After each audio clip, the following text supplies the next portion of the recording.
What is going on, guys? Today we are going to be opening up a set of 99 to 06 Cateye headlights. I mean 03 to 07 Cateye headlights. So I'm going to be using a little Dremel right along the edge here. The one I've done numerous lights and I've never had issues with it.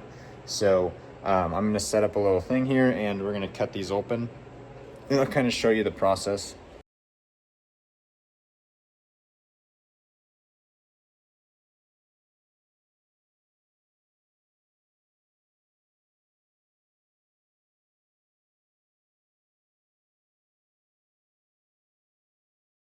I cleaned up all basically when you cut it, it melts that plastic and you just got to scrape it off while it's still kind of hot, or else it gets rock solid and it is a pain to clean off. Popular is doing a 1/4-inch tape line on the C-bars. It just makes them look more sleek. Obviously tape everything up, scuff it all. So I'm going to be doing the tape lines on it because they look like this. You know, they're about 3/4 of an inch thick for these the LED bar, and I just use this cheap green tape. You can get 1/4-inch tape at a parts store.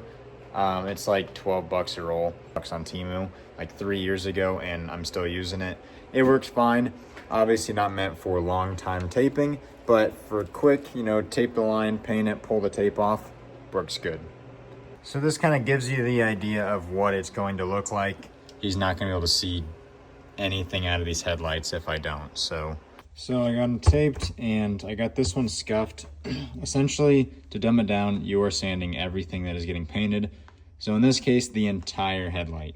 And everything as good as you can. I'm once again using a red Scotch-Brite so you can get into all the little crannies. All right, everything is taped up. The insides, I have a towel and then tape around the seams. Obviously, you're not spraying inside of it, but it does keep the overspray out, because if you get overspray inside or on these lenses, it is not fun, speaking from experience. Normally, I am set up on a bench or a piece of plywood or something. Well, as you can tell, I'm working with very limited space here. Blow everything off. And I also forgot that I did tape these reflectors off. I didn't even notice these. But go ahead and blow it off and then clean it with a good degreaser. So everything's been sanded with that Scotch-Brite, and then I'm gonna come blow it off and then I use Spray 9 degreaser. Literally just I just buy it at Walmart. It's an all-purpose degreaser. You don't need to waste the money on an automotive degreaser. They all do the same thing.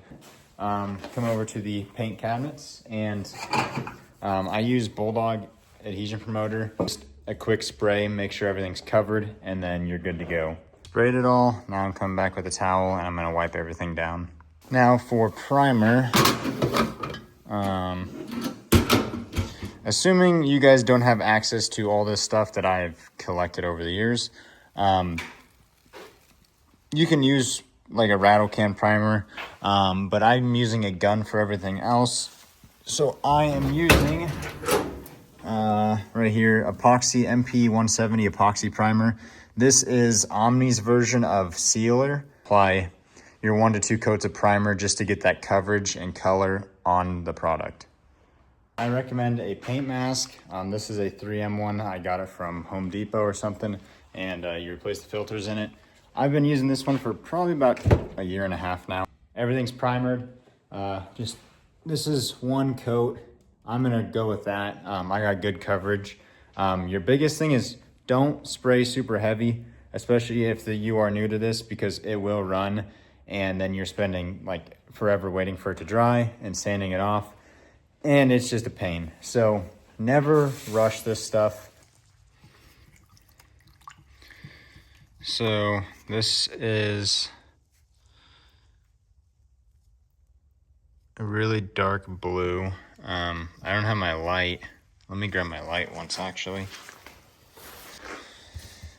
So this is a sunlight, believe it or not. Got it from Temu as well. Absolutely love it. And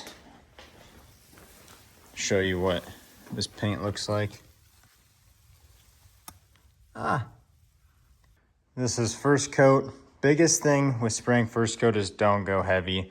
especially headlights. Getting inside is very difficult without just spraying super heavy. So on my gun, I turn the fan so the fan sprays really small and not a lot of fluid, and I just work at it to try and get coverage all the way inside. And you want to make sure you're going from all angles. So this is should be the last coat, but obviously just checking everything over that there's no light spots. This is actually 4 coats to get everything.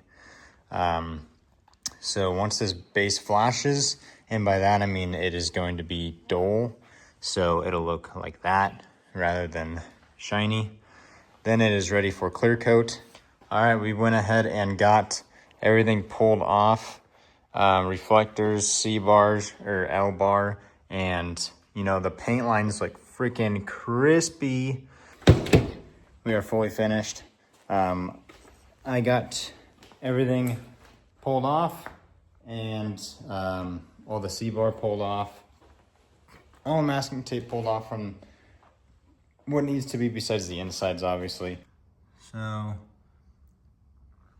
it is a very dark blue, and obviously a lot of flake in it once you get up close, but got the C-bars. You clear coat over the C-bars, and then we'll put an LBZ logo right on the side there. I left this chrome, which it actually kind of looks nice, just a little hint of chrome there. And that should help with this headlights shining out, obviously.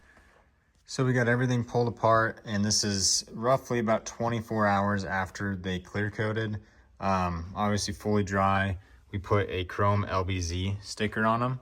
So I'm gonna verify with the customer that this is what he wants, just in case. But your biggest thing is clear coat needs to degas. So I always wait at least 12 hours with this fast drying stuff, but typically 24 to 48 hours for it to degas fully, because if you were to seal these up, and like if you seal them and plug the holes and everything, then it is possible that it's going to, you know, fog up the lens and kind of like polarize it almost, I guess. But anyway, these are ready to be sealed.